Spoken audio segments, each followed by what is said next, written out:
Hello, Neogenians, and welcome to Dawn of the New Earth. Today, we're talking about how to discover your true self and unlock your inner power. And this isn't any kind of new age or mystical mumbo jumbo where it's like, oh, do this meditation in 5 minutes and you'll unlock your pineal gland and be able to manifest all your powers. No, this is the real deal, to actually understand who you are, to discover your true self, what that even means, and how to actualize it in a true concrete manner. To understand this rationally and logically, this is extremely important. It all comes down to this: know thyself and you will know the universe and the gods. This is critical information. This is what we're talking about today. It's going to be really good. We're going to get started right away. But as always, make sure that you like and subscribe. My channel is about raising consciousness and creating a new humanity and a new earth. And when you hit like and subscribe, it spreads this information around. And also, this podcast is available on Spotify. Follow me on Spotify. Look up Dawn of the New Earth. Follow me there. That's also a great way to spread information around. Also, I want to let you know that after this stream, we're having a members only video. And the members only video is called What is the Anti-Universe, which is going to be extremely interesting. So if you want to be a part of that, just support on Patreon or become a member on YouTube. Become a member on Patreon or YouTube, and you'll get access to weekly members only videos. We also have our Discord server where we are having live classes and study sessions. I also want to remind you that my new book, Neogenesis, Dawn of the New Mind, is available right now. It's all about restructuring the psyche so that you can attain higher states of consciousness. The link to it is in the description of this video, or just look up Neogenesis, Dawn of the New Mind on Amazon. All right, let's begin, my friend. We're talking about discovering your true self. And a lot of people make mistakes about this, both in everyday scenarios and in a lot of the new age and mystical communities as well. And what we're going to do is look at an article that is written on a website called thecollector.com. And I'll bring it up on screen so that you can see what I'm talking about. So this article is on thecollector.com, and it's called What is Your True Self According to Carl Jung? And it's written by Maysara Kamal. So what is your true self, and why are we talking about Carl Jung? Well, in the Neogenian system, we refer to your true self as the higher self, or the inner star. That's the true you. That's the eternal you. That is what you actually are. Now, there are some systems that say that you don't have a true self, that you don't have an eternal self, like Buddhism. They think that the self is an illusion. But in the Neogenian system, you very much have a true self, an individual you. And it's not the ego you or your persona, but rather something that is all encompassing, and you can begin to tap into and unlock its power. And this is key to understanding yourself and the universe. This is why, it all comes down to know thyself. All these mystery traditions and esoteric schools, any of the good ones at least, have for thousands of years have been telling humanity, know thyself, know thyself, look inside. When you know yourself, you will know the universe and the gods. There's this great quote by the Gospel of Thomas as well, one of the banned Gnostic Gospels, where Jesus says, when you know yourselves, you will understand that you are children of the living Father. In other words, when you know what you are, you will understand that you are divine. And so, and it doesn't matter where it comes from, by the way. I'm not saying just because it's in this secret gospel or just because it's been said a lot of times means that it's true. No, people also have said a lot of things that are BS throughout the years, and they are not true. But we can understand logically and rationally why this is important. And that's why we're also talking about it in terms of Carl Jung, to give it a update, understanding it in terms of psychology. Now, in the Neogenian system, this is the process of inner star actualization, which is a process that is part of psychogenesis. We'll see how much we get into that today, but let's just get started. Let's just begin, and this will all start to make sense and will all start to unfold. This kind of thing, it might seem a little confusing at first, but the reason why is because we're on a journey of discovery, and a journey of discovery requires venturing into the unknown. And so when you venture into the unknown, it can be a little confusing or disorienting at first, but that's the whole point of discovery. If we were going into the known, we wouldn't discover anything. And yeah, it wouldn't be confusing because we know what was there, but we're going to know ourselves. That is, we're going to know the parts of ourselves that we are not consciously aware of. Our true infinite power lies deep within ourselves, each and every one of us. So let's just begin. Let's just start so we can get our bearings here and understand what's going on. So this is, like I said, by Maysara Kamal. Maysara says, the privilege of a lifetime, according to Carl Jung, is to become who you truly are. And this is important. Does it say be who you truly are? No, it says become who you truly are. Become, I think there's a quote by Friedrich Nietzsche that says, become what you are. So the point is that this isn't a static process. Being is static. It's still. Becoming is a process of movement. It's a process of transformation. So it's not about being who you are. It's about becoming who you are. The process of actualizing your true self.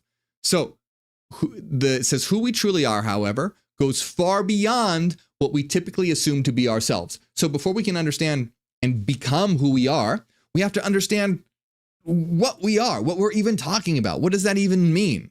Is this just a bunch of mystical garbage, or is it rooted in reason? Is there a logical basis to this? What is this even talking about? So the article continues by saying Carl Jung's concept of the self radically contrasts with its formulation in other psychological paradigms. In other words, Carl Jung's understanding of the self is vastly different from how it's explained in other systems of psychology. Lying at the center of the psyche, the self is the key that unlocks and resolves all aspects of Jungian psychology. And I love this. Look right here. Know thyself is one of the most misunderstood axioms in the contemporary world. So let's really look at this, because I think a lot of people, when they hear know thyself, it just kind of goes in one ear and out the other. Like, what does that even mean? Like, of course I know myself. But it is the key to everything, absolutely everything. So it's important that we understand what know thyself means. It doesn't mean like, oh yeah, I know that I like tacos and I don't like spaghetti. And I am really good at math, but I'm not a good artist. That's not what knowing thyself means. Those types of things are becoming acquainted with the particularities of your ego. Not knowing yourself. That's being aware of your ego traits. So it says, know thyself is one of the most misunderstood axioms in the contemporary world, where the boundaries of ego consciousness are interpreted as the boundaries of ourselves. So in other words, most people think that ego consciousness is the boundary of what they are, or is who they are. It's the ego. However, Jung discovered that the human psyche is vast beyond measure. For beyond the personal unconscious outlined by Freud was the mysterious yet observable realm of the collective unconscious. So we have a lot of layers going on here, okay? So we have consciousness, we have the unconscious, and within the unconscious, we have the personal unconscious, and then we have the collective unconscious. So all of these elements are going to be important to understand what we are. Consciousness is the field of awareness that we're all familiar with. The unconscious, or the personal unconscious, are the aspects of ourselves that make up who we are, but we are unaware of them. And then the collective unconscious are the certain attributes or programs that all humans share together. So let's give a quick breakdown of what this means before we go further. Okay, first of all, let's talk about consciousness. What are the structures of consciousness? The structures of consciousness are the persona and the ego. These are the structures of consciousness. What are these? The ego is the center of your field of consciousness, and it is what allows you to be actively aware of your conscious. If you didn't have an ego, you wouldn't have a sense of self, and you wouldn't be self-aware. You would be in an animalistic type of state where you were just driven by instincts. Ego is what you build when you have a sense of self. Ego is about separation and delineation. It sets you apart from others. Oh, I am me. I am not you. I am not that tree. I am this particular person in this particular body with these particular likes and dislikes, these particular traits. I'm a 29-year-old male who's a doctor and has a family that, 2 kids, whatever. You get what I'm saying. Ego consciousness is the narrative or story of who you are in this particular lifetime in your conscious awareness. So it's your center of your field of consciousness. It's your sense of self. The ego is not a bad thing. There's a lot of talk in the New Age community like the ego is the enemy. You have to destroy your ego. Get rid of it. If you destroyed your ego and got rid of your ego, you'd be like an animal with instincts. But you don't want to identify with the ego. The ego is not who you are. It's an aspect of who you are. So to understand this better, let's look at the structures of the persona. And we have a lot to unpack here, by the way, so I apologize if I go over these topics very fast. I will be releasing a book at some point in the future that goes through all of this stuff in detail. So you have the persona. So let's talk about the persona because it will help us understand. And so, okay, why are we talking about the persona and the ego? Because talking about the relationship between the persona and the ego will help you understand the relationship between the ego and your true self, who you really are, who you actually are, and who you have the potential to become by integrating those elements into consciousness, okay? So understanding the relationship between the persona and the ego. What is the ego? I already explained the ego, but a good way to understand this is the ego is the self that you are when you're at home alone and nobody's watching, where you can be free to be yourself without any judgment or playing any sort of social role. The persona are the masks that we wear in various social situations. So the ego allows us to be able to explore the world of consciousness. The persona allows us to interact and explore the world of social settings. It allows us to interact in the social world. So for example, you have a different persona or mask depending on who you're with. If you're at work, there's a certain version of you that you are at work. You don't act exactly how you act when you're at home alone when you're at work.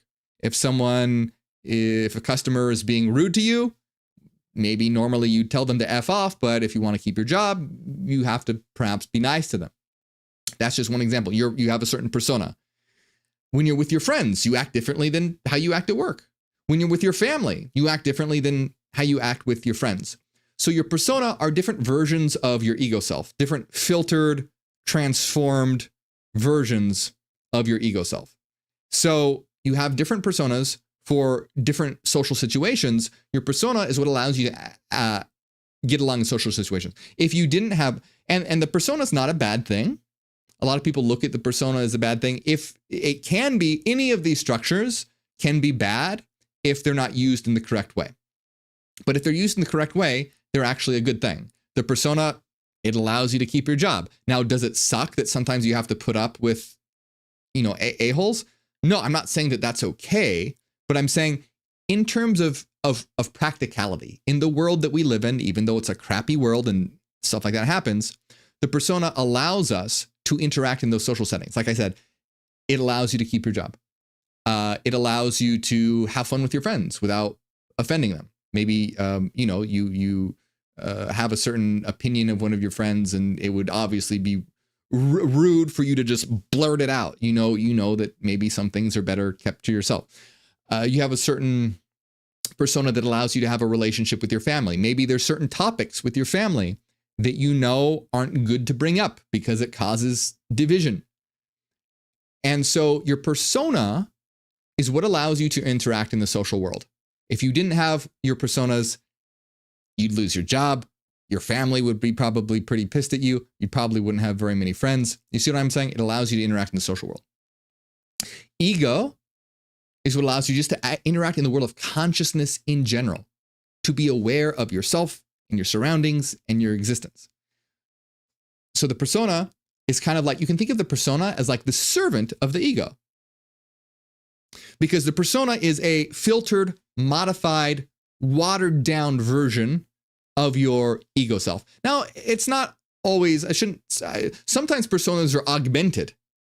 So personas aren't necessarily always watered down. They sometimes are, but they aren't always. For example, someone may have a stage persona, like a musician, where they're just over the top and acting crazy, where they have augmented and parts of their ego self rather than filtered down. So it's a transformation, but it acts in service to your ego. The persona acts in service to your ego in that it allows you to interact in social settings.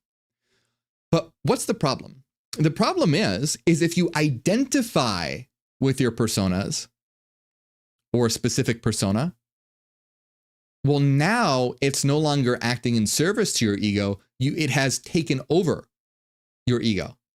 And there are a lot of people who actually become so wrapped up in their persona that they identify with their persona. And so some people don't even know that they have personas. They just think that that's who they really are. And they have become possessed by these personas, this particular mask that they can't take off anymore. But if you recognize, hey, you know what? I recognize this as a persona. I know this isn't who I truly am, but it's allows me to interact in social settings. And so it serves my life and my purpose and my ego in a practical way. So you see how there's a positive and a negative way. If you become too obsessed and think that's who you really are, that's an issue. Now, so some people think that they're their persona. That's clearly not a very high form of consciousness. There's different levels of self-awareness. If you think you're your persona, you're not at a very high level of self-awareness because you believe that's what you are when that's not what you are. Now, going a layer deeper, some people understand, well, you know what? I get it. I know I'm not my persona, but I believe I'm my ego. I believe that I am, you know, so-and-so who's this age, who has this family, who has these likes and these dislikes. I believe that that is the totality of who I am, who I actually am, who I really am. And that's an issue because just like the persona is the mask of the ego, you can almost think of the ego as like the mask of the higher self or the true self, or in the Neogenian system, what we call the inner star. So just like the persona allows the ego to interact in social situations, the ego is what allows you to have a sense of self and interact in the realm of consciousness in general. So it is the servant to the higher self. It is in service to the higher self. Because, so first of all, what is the higher self? The quick way to understand it, it's the totality of what you are, where ego and consciousness is a small portion of that. Your true self is the totality of all. And so in the Neogenian system, this is you as a zeta. This is you as an immaterial being of mind, of pure frequencies. Now, that's not what Carl Jung thought, but that's in our system, the totality of what you are. That is the totality of what you are, which means it spans across lifetimes. You've had many different lifetimes. You've had many different experiences. You have the vast realms of the unconscious that have yet to be consciously explored. So the totality of what you are is your true self, your higher self, your inner star. And your ego and ego consciousness is a small little part of, an important part of that, but it's important to understand it's not who you really are. It's a small little piece of who you are. Another way to understand it is sort of like if imagine that you're in a vast, dark mansion, like a huge mansion with many different rooms, and all the lights are off. So it's completely dark. You can't see a thing. And you have a flashlight. Well, that flashlight is sort of like the ego and ego consciousness. Consciousness is like the light and ego is like directing the flashlight. Now, if you were to think that all that you can see is all that exists, you'd only be familiar with a tiny portion of one room in the vast mansion. So your true self, your inner star, your higher self, what you actually are, is the vast mansion. Your ego self, it's part of who you are. It's in the mansion. It's the particular area that is illuminated by consciousness. So first off, right off the bat, to begin to understand what you are and who you are and to actualize your inner power, you have to no longer identify with the ego. The ego is important. You don't want to get rid of it. That'd be like breaking your flashlight and throwing it away. Well, now you're in darkness. But you don't want to identify with it. You don't want to think that you are the flashlight or that only what's illuminated in front of you is all that you are. You want to recognize this is a portion of who I am. It's part of who I am. It's a critical aspect that allows me to interact in consciousness, but it's not who I actually am. The totality of who I am is so much more vast. And integrating the rest of your who you really are into consciousness, what this sort of entails is kind of like beginning to turn on different lights in the mansion. You're in this mansion with thousands and thousands and thousands of rooms. So expanding your or integrating aspects of your unconscious into consciousness is like starting to turn lights on and explore the mansion and realize you're expanding your conscious field. And you're doing that by making what is unconscious conscious. That's what that means, making the unconscious conscious. Now, you can't literally make every aspect of your unconscious conscious, and you wouldn't want to. You'd be flooded with so much information, you'd go crazy. You'd have all this information from all your past lives, all these little details. There are some things that you don't need to be conscious, but those aspects of yourself that are necessary to lead you to actualizing a powerful life, those are the things that we're going to take and bring into consciousness. And so in the Neogenian system of interstar actualization, this is about getting acquainted with three aspects of the unconscious that we call the shadow self, the mirror self, and the power self, which have a lot of parallels to what Carl Jung discusses. The shadow self is pretty much almost exactly like how Carl Jung describes it. Shadow self and power self start to get a little bit different. But let's continue here because we have a lot to talk about. So the first thing that I want you guys to just understand here when it comes to knowing thyself, knowing what you truly are, realize you're not your personas, which probably most of you know that, at least on an implicit level. You probably got that, even if you've never really explicitly thought about it before. Most of you probably. And if you didn't, hey, well, now you know. Now you're on that journey. So don't identify with your persona and don't identify with your ego. Realize that you're not your ego. Don't destroy it. Don't try and get rid of it, but realize it's not who you are. It's a tool. And so let's continue. Oh, so by the way, this is a symbol that is used for the higher self. This is also a symbol that we use in the Neogenian system to represent a zeta, or your true self, or what you actually are.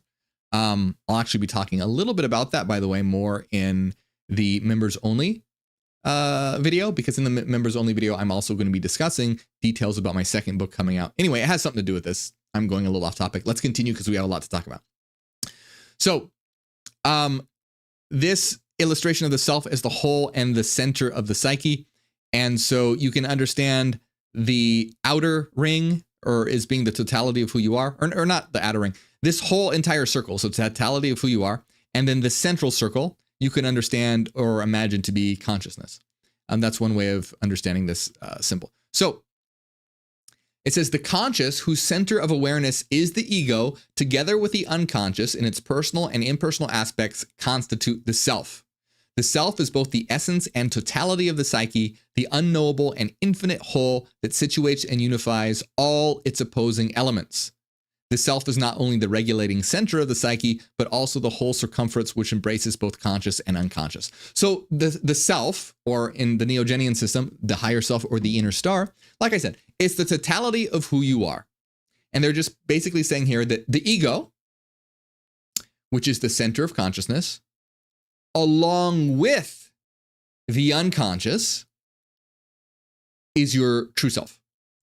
And so we agree with this in the Neogenian system. We just take it a little further by defining it as a zeta, a system of frequency patterns of various transforming frequency functions that exist across multiple lifetimes. So we're just expanding it a bit to include a more rigorous definition of what that actually is in terms of a system of frequency patterns and transforming frequency functions that are related to many different lifetimes. All of these lifetimes act as training data for your evolution of your true self. So by the way, this is why you have all these different lifetimes. You are a system of energy, which forms frequency functions, which are basically like patterns. And these patterns update, evolve, and transform based on the experiences that you have in life. It's similar to how a neural network works. It's similar to how AI works, in that AI is a certain pattern. And when it gathers training data, it updates that pattern to create better and better outputs. It trains on things. As it trains on things, it transforms itself so that it can create better results. So it's similar to that, in that you as a soul you're not dead computer programming data or anything like that. You are a living system of frequencies. These frequencies combine to form frequency functions, which is the pattern that forms your mind. And as you interface with an avatar and explore the world and have experiences, this allows you to gather training data through your localizations or your life experiences, which go towards your optimization as a mind. So you are so your some people look at like the higher self as almost like this God, which it is. You are a God. We are all gods. But some people look at it as like, here's what I want to say. Your multiple lifetimes are helping your higher self evolve. It's part of the process. Some people almost look at it as like a separate sort of thing, like, oh, here's this evolved being, and then you're over here, and it's acting sort of like your guardian angel, or what, if you want to call it some people like to call it their guardian angel. There's nothing wrong with it. That's fine if you understand it in like a metaphorical, allegorical way. I know that in things like Thelema, they call it the HGA or the Holy Guardian Angel, in the interpretation of it being their higher self, which is a really good interpretation, by the way. I recommend David Schumacher's book called Living Thelema if you're interested in that kind of thing. But anyway, I digress. My point being is that there's a symbiotic relationship going on here in which your ego self and your consciousness is allowing you as a mind to grow and transform and evolve. It's part of this process. So in a nutshell, who you are is all of you. Consciousness, unconscious, past lifetimes, all of it. What we want to do to become who we are is find those aspects of ourself that are hidden, that would improve our lives dramatically, and make them conscious so that these powers can be operating in our field of conscious awareness towards our goals. Otherwise, they're operating behind the scenes without your knowledge of them, and they might be taking you away from your goals. And they're often in conflict with each other. So it's about making them, shining a light on them so that you can bring them into consciousness, kind of like going into the different rooms, opening the room, and making sure that the rooms are ordered and there's not chaos going on in them, making sure they're all ordered. It's part of creating an integrated psyche, a powerful psyche where your unconscious aspects become conscious and you align them towards your goals. Now, it's not about making everything, because like I said, if you had all the infinite knowledge of all your lifetimes, you'd go crazy. It's about understanding the specific patterns that will aid in your life. And this is the shadow self, the mirror self, and the power self. And I don't know if we'll have time to go into each of these in detail. Probably not, but we'll continue to explore here. By the way, if we aren't able to get to all of these aspects in this video, tell me in the comments if you like these kinds of videos. We do a lot of different videos on my channel. We do videos about Gnosticism. We do videos about quantum mechanics. We do videos about inner star actualization and psychology, etc. And I always look and see what kind of videos you guys like to help guide me in what sort of content to create. So if you want more of this kind of content, tell me in the comments. I look at your comments and I value your feedback and opinion. Anyway, so the scope of the self transcends the ego, meaning, let's see. Let's skip a little forward here. Archetypes. So let's talk about the unity of opposites, okay? And this is a beautiful picture, by the way, representing the unity of opposites. And by the way, I haven't read this entire article. I just said, hey, you know what? This is a good thing to go over. Anyway,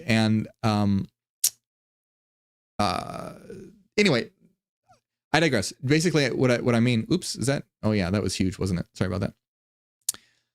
What I am saying is I'm not familiar with all the contents of the article, so some of this, let's see what they have to say, and I'll explain. But I want to talk about this image for a minute, because this is I just saw this image and I think it's really cool and deserves explanation. So it says here that this is the alchemical wedding by Emily Baliver, or Baliver or Balivet. I think it's Balivet. Yeah, I think they misspelled the last name. I believe Balivet. Emily Balivet. It's called The Wedding. And this is very cool. So this represents the alchemical wedding, or the union of opposites, the bringing together of the opposites. And you see here a lot of opposites represented in terms of male and female, solar and moon. And then you have this phoenix representing rebirth. And then you have this cup of communion representing their communion, their union with one another. Now, there's a couple things that I want to say here. And I always say this. I just always want to remind you, when we talk about things like male and female, remember that these are allegories and metaphors. What a man is defined to be and what a female is defined to be has changes across different cultures, across different times, across different locations. So I just want to make it, it doesn't matter if you identify as male or female or non-binary or whatever. These are just allegorical representations, just like the sun and the moon. Obviously, it's not literally about merging the sun and the moon. So it's not literally about merging male and female, but representatively, it gets across the idea of the unification of opposites. And so we're actually talking, this is good timing, we're talking about in the Gospel of Philip, and we'll probably be getting to that part in the Gospel of Philip either in our next reading or in a couple readings from now. The Gospel of Philip represents the union of Christ and Mary. And it talks about the ritual of the bridal chamber, where male and female come together into one. And so the companionship or the union of Mary and Jesus and the kiss that they share is like this picture. This picture is a great representation of what that means. This picture, this could easily, let's say, we could totally imagine this as being a depiction of Jesus and Mary. I'm not saying it is, but I'm saying that they represent the same thing. This particular picture, this alchemical wedding, represents the same underlying process as the kiss between Jesus and Mary as described in the Gospel of Philip. You see how there's so many different ways of describing these stories and these narratives? These are archetypes. These are things that we all share, meaning that every single one of us, the process of uniting opposites is available to all of us. So in that sense, it's a universal and part of the collective unconscious. Now, how that happens in each of us is going to be particular and individual. It's not going to be the same for everyone. My inner opposite is going to be different from your inner opposite. And so in terms of Jungian psychology, this is considered the anima and the animus. So in Jungian psychology, every man has an inner feminine that Jung called the anima, and every woman has an inner masculine that Jung called the animus. And for his time, that was very progressive, to think that, men have a female aspect and females have a male aspect, etc. But I want to say that in the Neogenian system, we have replaced the idea of the anima and the animus with what is known as the mirror self, which is simply your inner opposite. So it's not like, all men have an inner feminine and all feminine have an inner masculine, or because, what about non-binary people, etc. There's a lot that's left out. It's not, you can't separate things in binaries like that. It's kind of, it works broadly, but it's a mess when you get to the details. So we have replaced the idea of the anima, the animus, with the idea of the mirror self, which entails certain ideas and concepts from this, but it has to do with your inner opposite. That's why, the mirror is the reflection of who you are. So there's the shadow self, the mirror self, and the power self. Shadow self are all the parts of you that you have denied. Your mirror self are the opposites of your ego self. And then your power self is the source of your inner aspirations and the potential of what you have to become. So it's the source of your inner power, representing your inner potentials and inner drives. So this particular aspect, the anima and the animus, in a metaphorical sense and an allegorical sense, would fit in the Neogenian system of interstar actualization and psychogenesis as the mirror self. So every aspect of the psyche can be conceived in relation to the self as part of the whole, which is why Jung considers the self as transcendent. A closer look at Jung's model of the psyche reveals how the self resolves the tensions of opposites within it. As the totality of the psyche, the self encompasses and unifies conscious and unconscious, the personal collective, the anima and the animus, the shadow and the persona. Due to its transcendent nature, the self can only be described in antinomial terms. So that your higher self is the collection of everything that you are, which entails opposites. So the opposite of your shadow self, the opposite of your persona is your shadow self. So why is that? The persona are all the aspects of yourself that are acceptable to society. That's what your persona is. It's about being acceptable to society.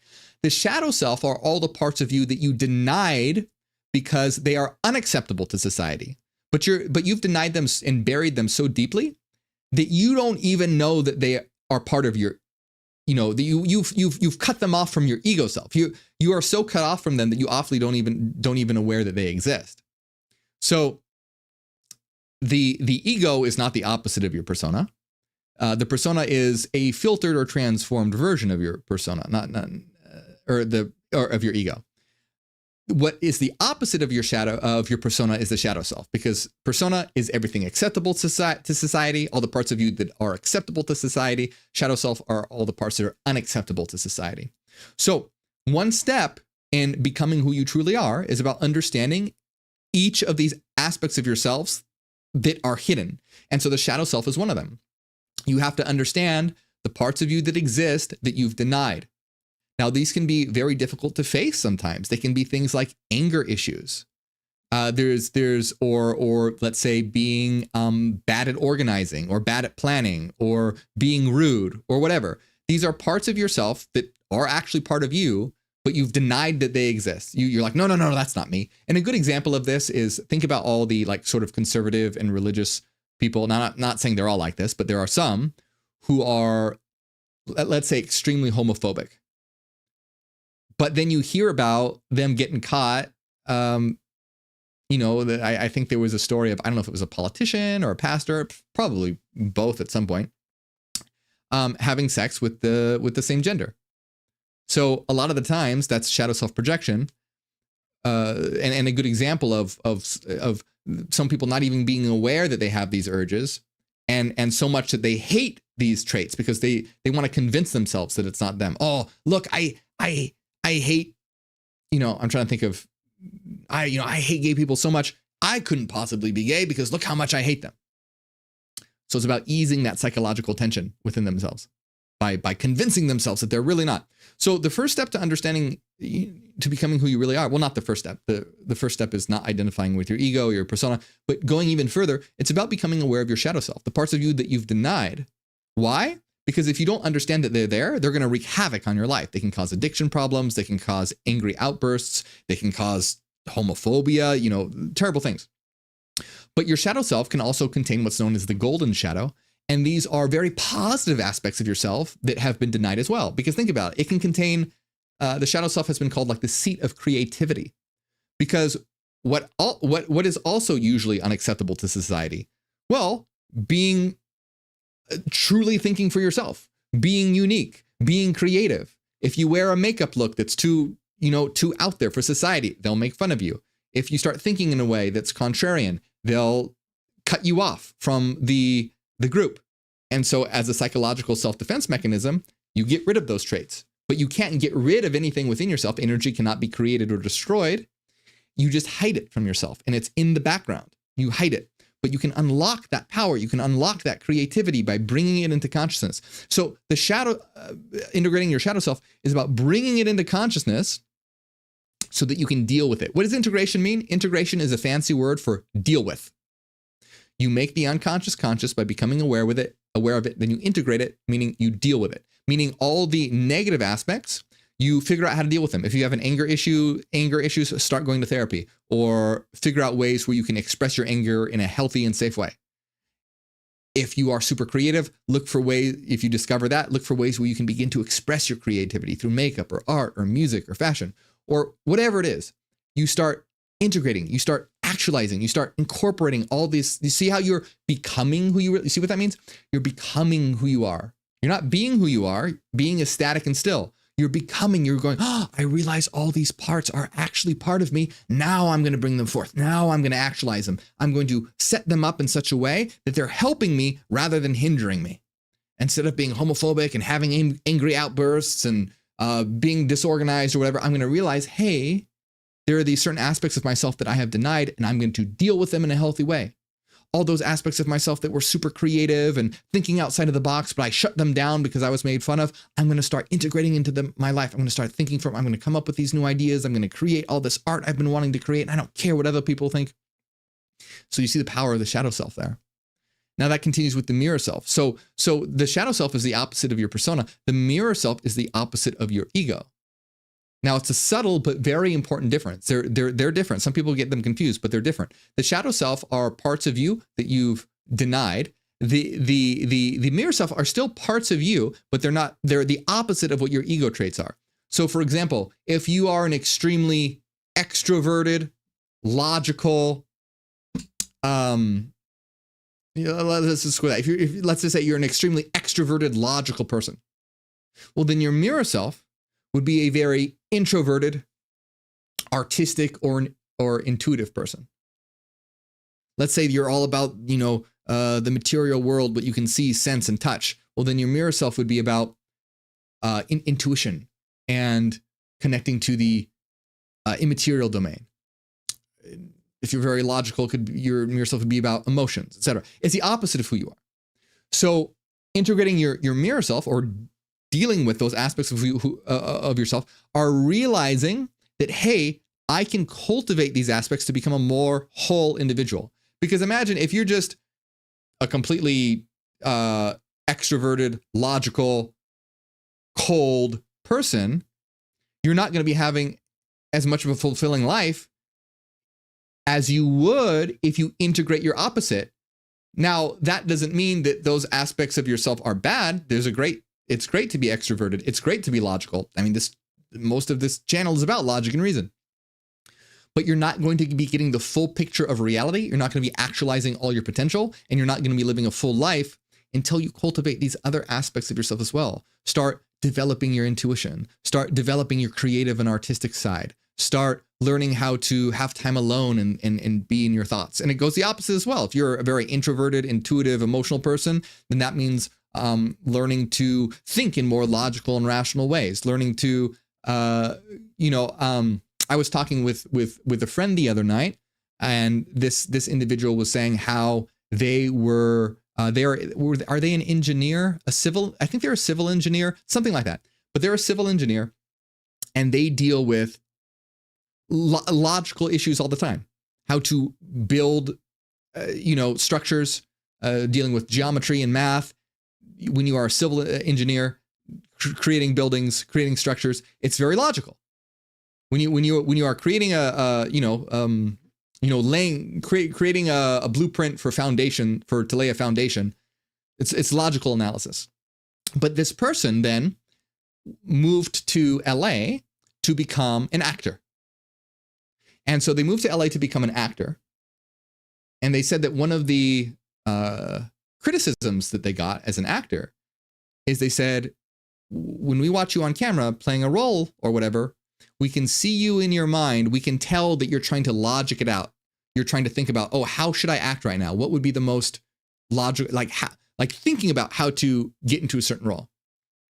And it's like, no, you have to become the role. You have to feel the emotions of the character you're playing. You can't logic it out in your head. And this person was telling me how that was like such a huge difference for them, and a big learning experience to learn, wow, in the field of acting, I have to turn off all my logical analysis because it gets in the way of me becoming the character and feeling their emotions.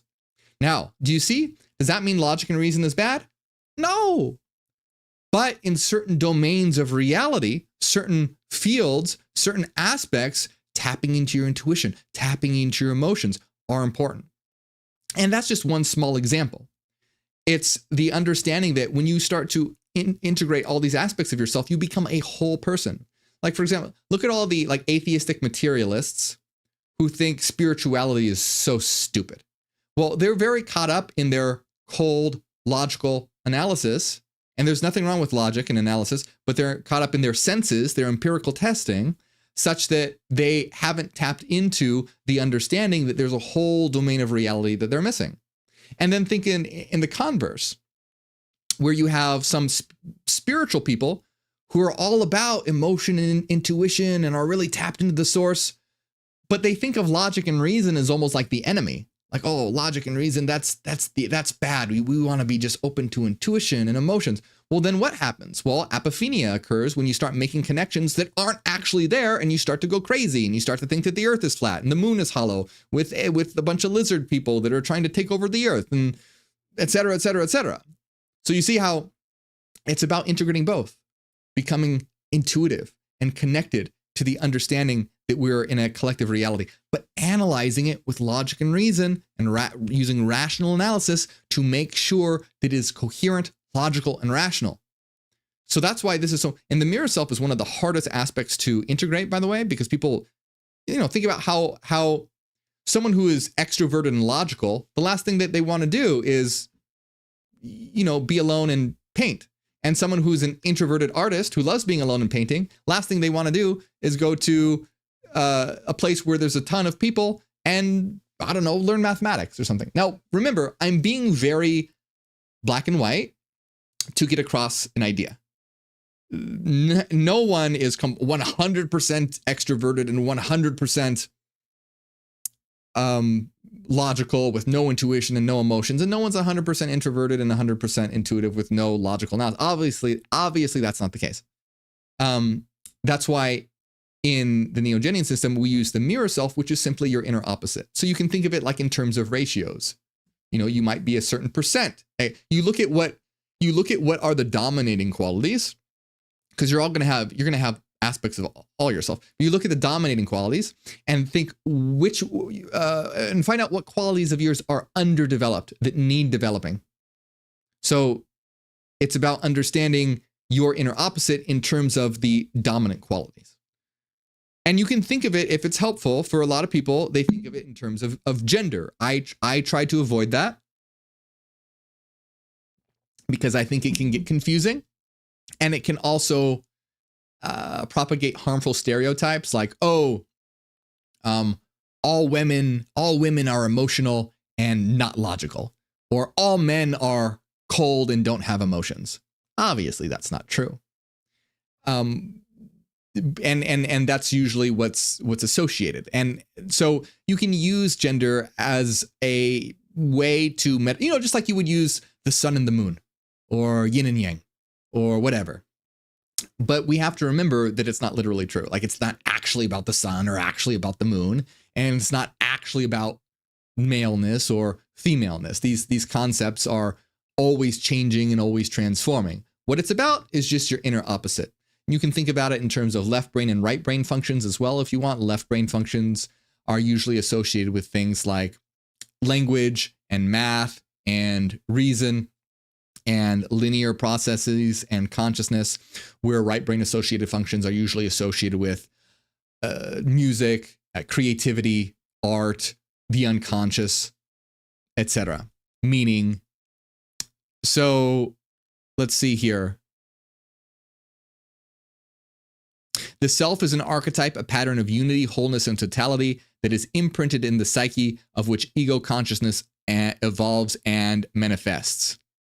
So there is, see here we have yin and yang, which is another example that I had just mentioned. So let's talk just a minute about the power self, because I mentioned and there's so much here, there's about understanding these things through dreams, how to, integrate all this stuff. There's a lot to go into, but I want to just mention the power self real quick, because I mentioned the shadow self, the mirror self, and the power self. So what is the power self? The power self. So we talked about the shadow as being the opposite of your persona. It's all the parts of you that society has rejected, or that you have rejected because it's unacceptable to society. And the mirror self is the opposite of your ego self. It's the traits of yourself that are opposite of your dominant qualities. So what is the power self? The power self contains your unconscious aspirations, the desire of what you can be. And to understand this better is to understand power self projection. So people often project their power self. That means they admire what they want, what they actually unconsciously desire to be, they desire to become. They admire those traits in another. For example, it could be a celebrity. It could be a politician. It could be a deity. It could even be a movie character. It's these characters that people become so enamored by and admire them so much. And it's often, not always the case, but it's often the case, is that these characters or people or individuals or deities exhibit the traits of their power self, meaning they exhibit the qualities that unconsciously want to be actualized in them, but instead of actualizing it in them, they worship another. And this projection happens across, in the shadow self. Projection usually results in hating the traits that you are. The mirror self is very complicated. The mirror self projection is when you can become attracted to and fear the inner opposite. And so this can lead to a lot of unhealthy gender dynamics, like men trying to control and dominate women while also being attracted to women because they haven't properly integrated their mirror self. Women can start to look at men as resources to be exploited, and rather than like an actual individual to have a relationship with. And that's because they haven't begun the process of integration of their mirror self. This is and this applies to non-binary people as well. It's just not as it's not as black and white. So it has to, it's very case by case basis how it arises for each person. But it's all about how they treat their inner opposite and how that gets projected on what the mind perceives as being the inner opposite. And so projection results in a lot of different things. In power self projection results in a person becoming just absolutely obsessed with a person, a deity, a character, or whatever, and they worship them instead of actualizing in themselves.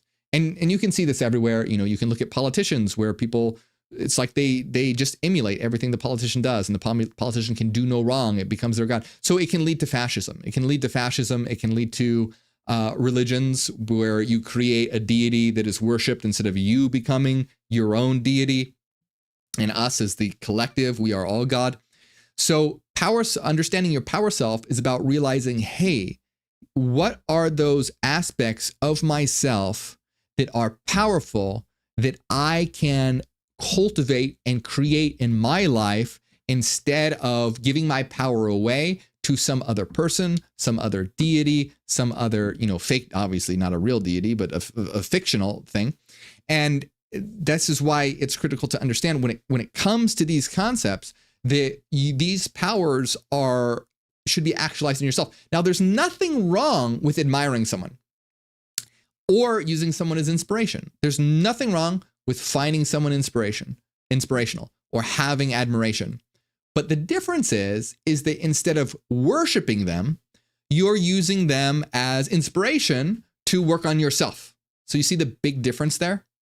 And like I said, it doesn't even, to understand your mirror self, look at the people that you admire. Look at the characters that you admire. Look at the characters even in like video games or movies or whatever.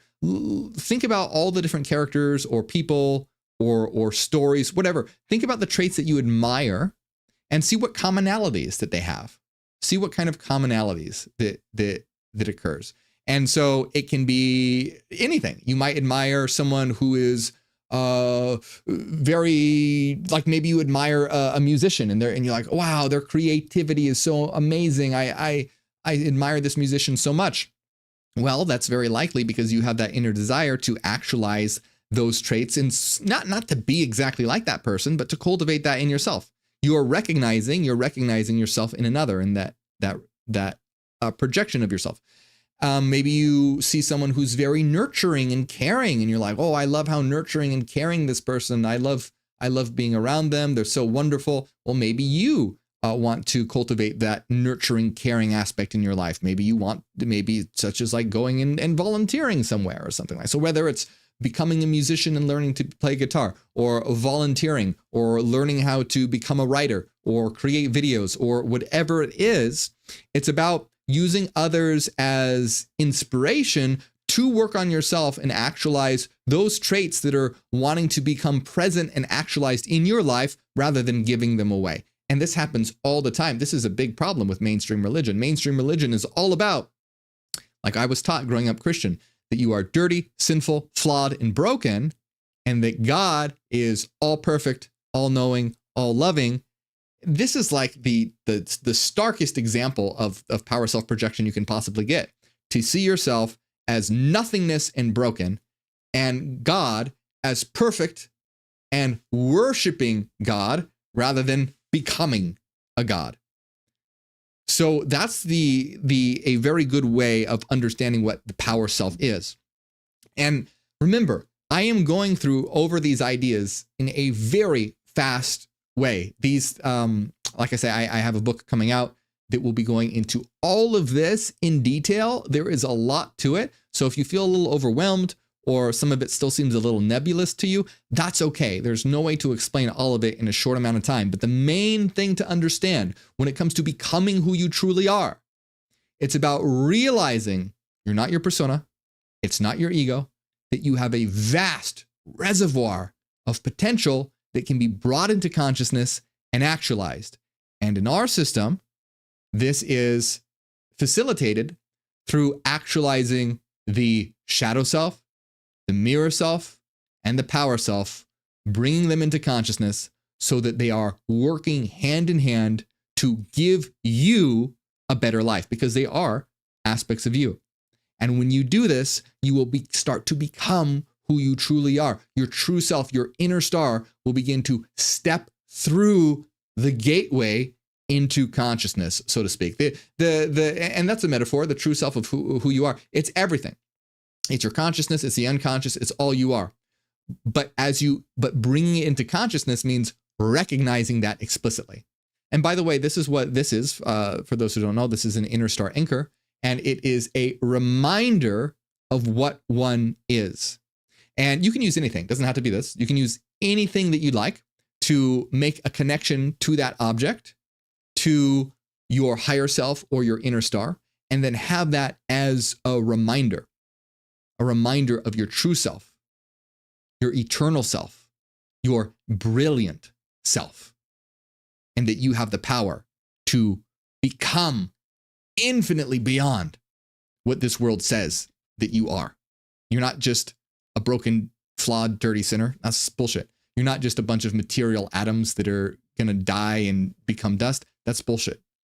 You are an eternal being of infinite power, and you have the ability to tap into that power, bring it into your life, and actualize it. And this is how you're going to start living.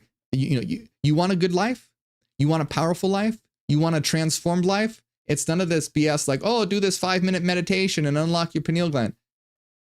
What it's really about is doing this work. When you integrate, think about how powerful, when you start to integrate your inner opposite, when you start to tap into your creativity, when you start to tap into your power, start to make all of these aspects of yourself conscious, you're going to have a completely transformed life with new opportunities laid out before you. And it's not doing because you did some weird ritual or something like that. It's because you have taken the steps to widen your field of consciousness and take those aspects of yourself that were hidden in the background and bring them into your life so that these forces are working in tandem with you in consciousness to create a better life. And once we do this, it's not just about creating a better life, but it's about creating a better world. Because this is about, becoming who you are. This is about inner star actualization. But beyond that, in psychogenesis, we start getting into the idea of hyper-awareness. And hyper-awareness is about the collective aspect. So if you imagine inner star actualization in the process of psychogenesis as being a star, because of your inner star, expanding to hyper-awareness is like pulling back and seeing an entire constellation of stars. In other words, imagine the power of hyper-aware Neogenians that have begun to actualize themselves, their shadow self, their mirror self, their power self, becoming brilliant, luminous beacons of enlightenment, working together to transform the world with those powers of creativity, with all those powers that have been cultivated with that will, with that strength, with that determination, with that nurturing, with that care, with that empathy. All of these working together in a unified constellation together to light up the world, light up the universe, light up reality. That's our goal in the Neogenian system. So my friends, I hope you enjoy this. Like I said, if you like these topics, tell me in the comments. It means a lot. It really does shape what I create. It shows me what content you guys like, and tell me, let me know. There's a whole bunch of videos on my channel. I want to create more videos about this topic as well. So check out my playlist, check out my videos, and we're going to have a members only video. Like I said, if you enjoy my work, consider becoming a member. So become a member on Patreon or just hit the join button here on YouTube, and you'll be able to be part of our members only videos. We're having a members only video right now that's called "What is the Anti-Universe?" Really interesting. We're going to be talking about what the anti-universe is, hence the title. And as a reminder, please follow me on Spotify, Dawn of the New Earth, to help spread information on that platform. And check out my new book, Neogenesis, Dawn of the New Mind, available on Amazon right now. You can find that linked in the description of this video. Neogenesis is all about preparing the mind, structuring the mind in such a way that it needs to be in order to actually attain these higher states of awareness, to get rid of all the brainwashing and limitations that society has instilled in us.